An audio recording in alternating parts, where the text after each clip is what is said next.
This David Schwartz video is something I've never seen before. It was posted by Ito Farino, 43 seconds long. It talks about how hundreds of billions of real-world assets are going to be added to the XRP system. I'll play this for you all. I want to show you one more clip for David Schwartz as well. Also, I'd like to tie everything together here at the end. This movie won't be very long, but please watch it. How much volume or Swiss volume do you think that will be in the next 5 years? Hedging against changes in the prices of goods is a multi-trillion-dollar business. A huge market exists where people have to get paid for goods before or after they deliver them, and they want to protect themselves from changes in the price. I believe foreign cash is the bigger market for that, but you never know.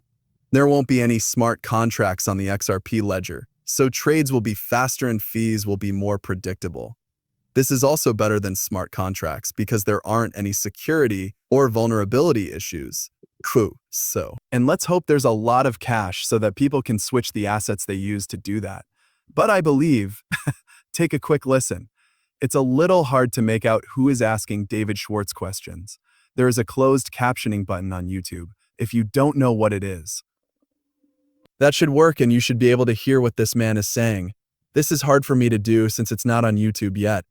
I can't add closed captions to this tweet, but please turn that on if you're interested.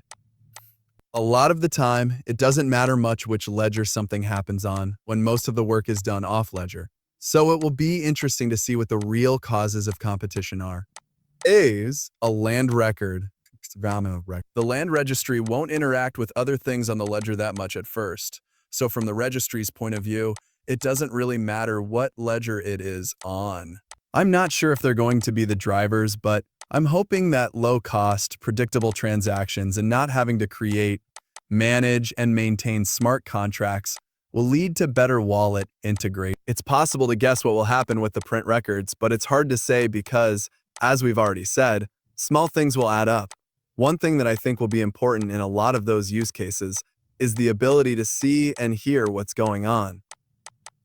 Some blockchains are harder to understand. Like, so much is really hard on it because they have to use the charting features and the fact that it's moving so quickly and has such a high transaction line. I think those are actually disadvantages in this space because they make it harder to see and hear what's going on. Those things might be drivers, but it's hard to say. That's really cool. Because Solana is split up into shards, it might be harder to examine. That's something I never even thought of. There are a lot of people who believe that Solana is better than XRP. Do you think Solana is a group for meme coins? About 90% of the volume on Solana is made up of meme coins. Some things are being built out on Solana because there's a lot of work to do on it and a lot of people who want to buy and sell it. But personally, if you didn't buy Solana back when it was $15, it was around the end of 23 or something. Are you buying Slum at 150? I think Sui is probably the better option at this point, but you should talk to your financial advisor first. First, I can only tell you what I'm doing. At $150 or whatever on the Binance line, buying more Sui, it will be kind of random. There won't be any real reason to choose one ledger over another. Finally, there is the integration with other sources of liquidity. One last question.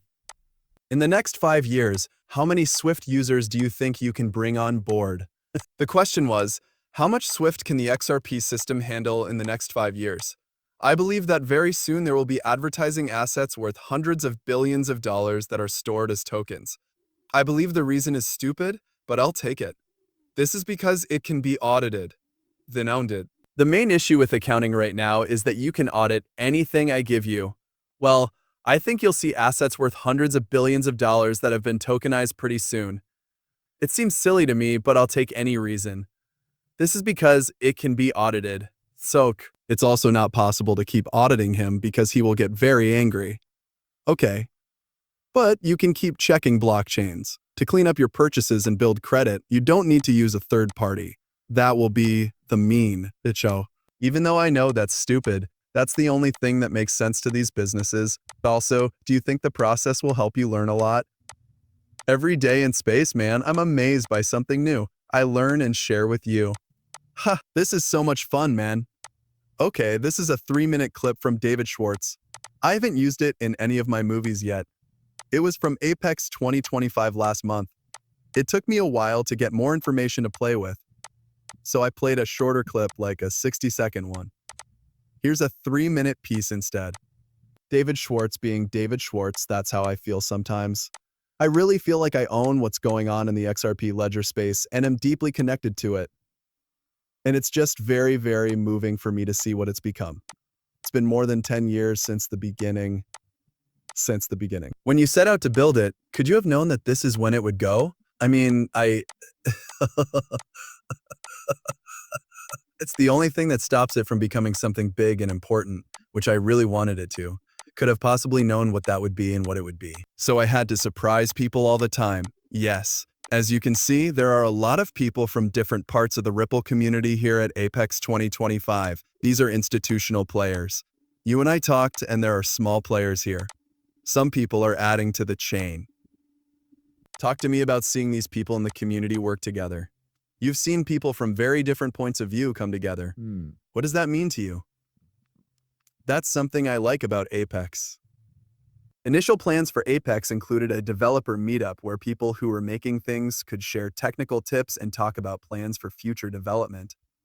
After that, it grew to include people who own XRP and people who are just excited about the space and the technology. You can see people from institutions this year who want to bring things like tokenized real-world assets onto the blockchain. That's the big change, I think. I also think that's the big thing that will start the next wave of acceptance and the real mass growth. We all want to see in the new ideas that are being developed.